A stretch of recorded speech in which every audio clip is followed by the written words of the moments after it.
चलो देखो, हम लोग का कौन टॉपिक है, सविनय अवज्ञा आंदोलन। ये आंदोलन क्या है समझो।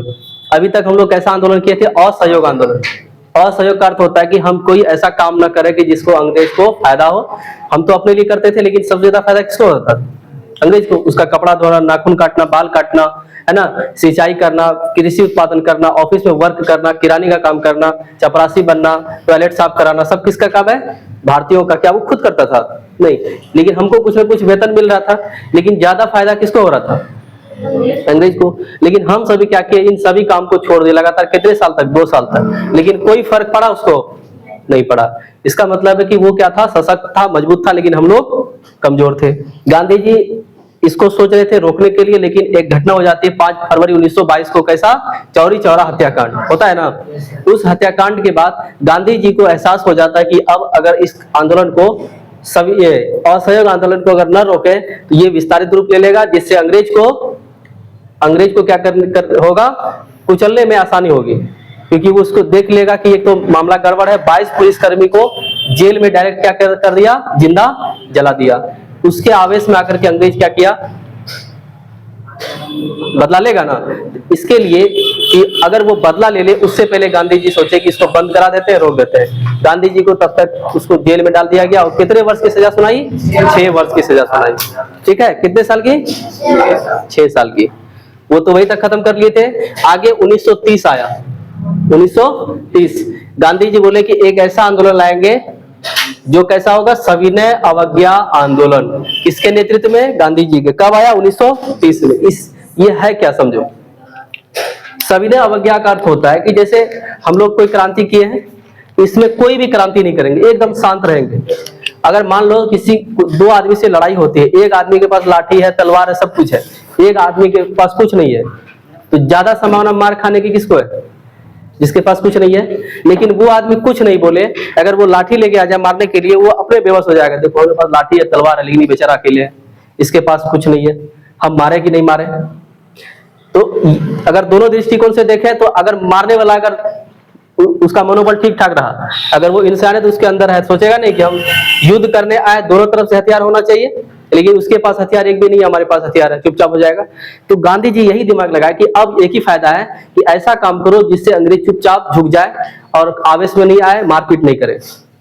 जैसे हड़ताल कर देना। हड़ताल में हम लोग क्या करते थे पहले, कुछ जला देना, कुछ तोड़फोड़ कर देना, ऐसा करते थे। लेकिन अब करेंगे क्या, जैसे कुछ मांग किए, ऑफिस के सामने धरना बैठा दिए, बैठ गए सब लोग। अब अंग्रेज का अधिकारी आया, हम सब उससे क्या किए, मान लेते हैं कोई मान लो नील की खेती की समस्या है, हमें ऐसा समस्या को सुलझाइए। तो अंग्रेज कहा कि हम आपको इस समस्या को नहीं सुलझाएंगे। ठीक है, हाथ जोड़ते हैं, आप मत सुलझाइए, लेकिन हम यही बैठे रहेंगे, आगे यहाँ से नहीं जाएंगे, न घर जाएंगे, यही मरेंगे, यही खपेंगे। कोई सोचेगा हमारे सामने कोई मरे? तो ऐसा आंदोलन को क्या कहते हैं, सविनय अवज्ञा आंदोलन। हम आपका आदर करते हैं, हमारी बात को मानिए, हम आपको फोर्स नहीं करते हैं, दबाव नहीं डालते हैं, लेकिन हमारी बात को सुनिए, लेकिन जरूर एक्सेप्ट कीजिए। ऐसी आंदोलन को क्या कहेंगे, सविनय अवज्ञा आंदोलन। ठीक है। इसमें कोई, अब मान लो कि उधर से लाठी उठी लेकर आया होगा अंग्रेज, देखेगा बेचारा सा चप्पल जूता लेकर बैठल है, चप्पल रख दिया, बैठा, आइए मारिए, मार दीजिए, लेकिन मेरा बात मानिए। कोई मारेगा? नहीं मानेगा।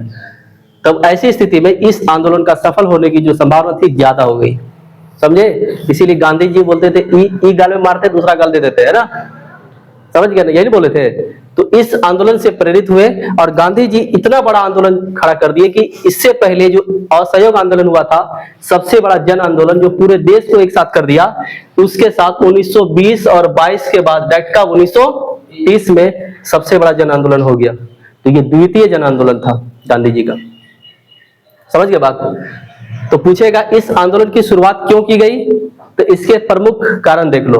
पहला कारण था साइमन कमीशन, सबको पढ़ेंगे हम लोग। साइमन कमीशन, ये ब्रिटेन से साइमन कमीशन आया था, सर जॉन साइमन की अध्यक्षता में एक नियम लाया था जिसमें 7 सदस्य थे। इसको भी पढ़ेंगे। नेहरू रिपोर्ट, मोतीलाल नेहरू, ये जवाहरलाल नेहरू नहीं, इसका मोतीलाल नेहरू का रिपोर्ट होता है। एक आर्थिक मंदी है जिसको हम लोग पढ़ेंगे रूस की क्रांति में, लेकिन इसका चैप्टर ही अलग है। हिस्ट्री में जब पढ़ोगे तो उसमें आ जाएगा विश्वव्यापी आर्थिक मंदी 1929 में आती है। देखो 29-30 का आंकड़ा आसपास है। अगला है समाजवाद का बढ़ता प्रभाव। रूस जो है ना, रूस और चीन, ये हम लोग से आगे बढ़ा है। उन सब जगहों पे कैसा परंपरा है? समाजवाद का। लेकिन हम लोग के यहाँ अमेरिका में कैसा है? पूंजीवादी परंपरा। पूंजीवाद समाजवाद किसे कहते हैं? समझो एक बात को, एक वर्ड आता है पूंजी, एक आता है समाज। इसमें रहने वाले सामाजिक का मूल्यांकन जिस रूपरेखा जिसकी संस्कृति से चलती है उसे बोलते हैं वाद। तो ये क्या हो जाएगा? पूंजीवाद। ये हो जाएगा समाजवाद। ठीक है। पूंजीवाद किसे कहते हैं? जैसे मान लो कि एक जगह दो परिवार देख रहे हो, ठीक है। एक परिवार खूब पैसे वाला है, ठीक है, उसका सब कुछ है, फैसिलिटी है, उसके बच्चे भी स्कूल जा रहे हैं। एक दूसरा परिवार है जो उसी कैटेगरी से है, उसका भी बच्चा स्कूल जा रहा है। ये क्या कर रहा है? पूंजीवादी परंपरा के फैमिली के लोग अपने बच्चे को सुबह भेज दिया पढ़ने के लिए, पढ़ने गया 7 बजे, 8 बजे, 9 बजे, 10 बजे रात तक आया वापस। कितना रुपए खर्च किया, कब आया, क्या हुआ, इसके माँ बाप इसे नहीं पूछते। ठीक है, कितना खर्च किया कोई हिसाबदारी नहीं है। लेकिन ऐसी परंपरा के लोग अपने बच्चे को भेजेंगे स्कूल, कॉलेज, जो काम से वापस आएगा, तुमको लेट क्यों हुआ, इतने टाइम में क्यों नहीं आए, कितना खर्च किए, हमको हिसाब दो। तो ऐसी परंपरा वाले लोगों को क्या कहेंगे? समाजवाद। तो भारत कैसा है? भारत दोनों है, हल्का हल्का पूंजीवाद भी, इसको बोलते हैं मिश्रित अर्थव्यवस्था। इकोनॉमिक्स में पढ़ेंगे। साधारण एग्जांपल समझ गए इसका मतलब? कोई परिवार ऐसा, ठीक है, तो इसका संभावना ज्यादा है। तो अमेरिका कैसा है? पूरा का पूरा पूंजीवादी। लेकिन रूस उसके टक्कर में आया था, कैसा परंपरा लेके? समाजवाद। ठीक है। जिन सब ये सब देख रहे हो फुटानी वाला चीज कहां से आया है? अमेरिका से। समझे? तो वो कैसी परंपरा है? पूंजीवादी। बच्चे की संस्कृति है पूंजीवादी। क्या हम लोग से मैच खाएगी? नहीं खाएगी। तो हमारे देश में समाजवाद भी पूरा नहीं आएगा। अब मान लो तुम इतना भी टाइट नहीं हो जाओ कि बच्चे को घर से भी निकलने ना दो, इतना भी टाइट नहीं होना है ना। तुम लड़की हो, तुम घर में रहो, थोड़ा सा भी बाल नहीं निकलना चाहिए, नहीं तो उड़ा देंगे। ईरान में हुआ था ना एक नियम, मोबाइल छू लिए जा, हमारे हाथ से चली गई, साइकिल चला ली तो हो गया गड़बड़। तो इतना भी सख्त ना हो जाए कि हम समाजवाद का रूप ले लें। ये नहीं कि आप थोड़ा थोड़ा पूंजीवाद रहे, थोड़ा थोड़ा समाजवाद रहे। तो लेकिन भारत में किसका बढ़ता दिख गया था? समाजवाद का। इतना टाइट हो गई थी कि हम लोग अब बेसहज महसूस कर रहे थे, असहज दिखने लगे थे। ठीक है। तो आजकल की इस समय की जो महिलाएं थी, सोच रही थी कि हम आगे पढ़े, शिक्षित हो, उसका क्या हो रहा था? धीरे धीरे उस पर दबाव बन रही थी। इससे हम लोग चुप थोड़े न बैठेंगे। आगे देखो, क्रांतिकारी आंदोलन। अब गांधी जी का साथ कैसे लोग देने लगे? युवा सब। ठीक है, युवा। अब युवा के अंदर कैसा है?